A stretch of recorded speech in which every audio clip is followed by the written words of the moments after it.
Hello there, Taylor with the Multi-Info Report, right? Lots to talk about, so let's just get to it. Tout d'abord, il y a une faible chance d'un cyclone tropical ici. En segundo lugar, hay una zona de probabilidad aquí, pero es solo cerca de 0% en el momento. Pero según el SMN, se esperan lluvias moderadas y lluvias muy fuertes a intensas en esta zona, no sé, con esta zona de inestabilidad, sí, y en el Atlántico hay una zona de probabilidad también. En el momento tiene una probabilidad de 10%. Pero en los próximos 5 días tiene una probabilidad de 50%. Y esta zona podría ser la futura tormenta tropical Melissa. Sí. And finally, whatever it is.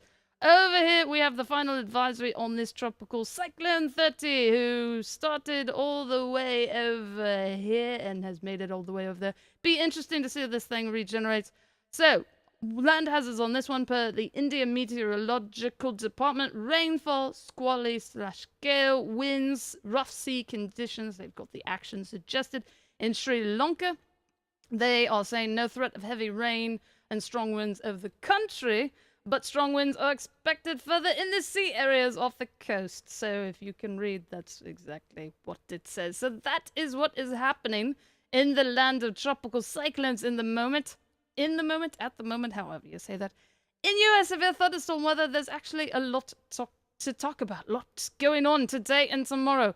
So let's talk about the probabilities in general today. This is the map showing the probability of severe winds, which would be winds 58 miles per hour greater. Similar-ish map showing the probability of a 1 inch or larger hail, and there's a 5% chance of a tornado today. So that's basically the core of the threat area for all three of these probabilities. There is a mesoscale discussion in effect right now. Watch possible on this one, 60% chance. Isolated storm should form this evening with a couple of supercells. So let's take a look at the crystal ball, shall we? So based on what I'm seeing, this is specifically the rapid refresh data model. It looks like things could be kicking off around 5 o'clock or so, and then what you're watching, this is where the mesoscale discussion is in effect, where they may issue a watch on this.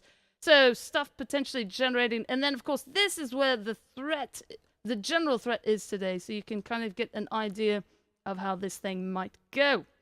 And then it's already looped back. Tomorrow, even bigger threat. Two things. Not only is it as high as a 45% chance, but there's the black hatched area. So to explain both of these things, so what does the 45% area mean? We'll take this random point in Ohio, and what that means is that there's, for any random point, that within what you do is you draw a 25-mile radius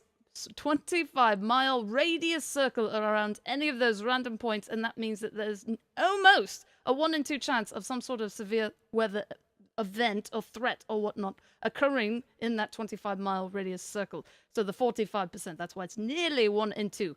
Then what the black hatched area means is it could be, instead of just 58 mile per hour and greater winds, it could be 75 mile per hour and greater winds. Instead of 1 inch or larger hail, 2 inch or larger hail. And instead of a threat of a tornado of any size, an increased threat of EF2 and greater tornadoes.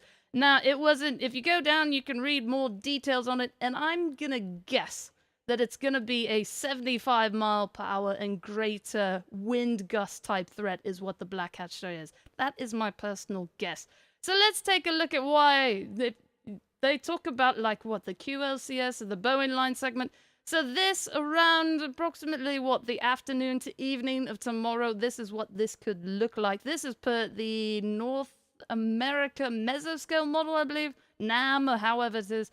So yes, this is kind of it kicking off, and you can see definitely, you know, if this were to come to pass, how this model is predicting it, definitely a wind threat with that Bowen line type of segment. Now, what you can also get is you can have brief spin-ups of tornadoes that can even be quite threatening, but generally in this type of thing, in this type of situation, especially when you see how large this thing is, you get widespread wind damage. So winds, are definitely the greater threat with that, but tornadoes are definitely not out of the question with that sort of thing. That is for the North American mesoscale model. I hope to put it on, what is it, My Future Radar at some point, but right now this just has the rapid refresh radar model. So that's tomorrow's threat area, and this is today's threat area. So definitely, if you're up in this area or thereabouts, pay attention. Pay attention. SevereWeatherTV.com is the official homepage of this screencast. WickedWix is WICKEDWX.com. And Cyclocane is CYCLOCANE.com. And that is it for today. And hopefully you're staying safe out there.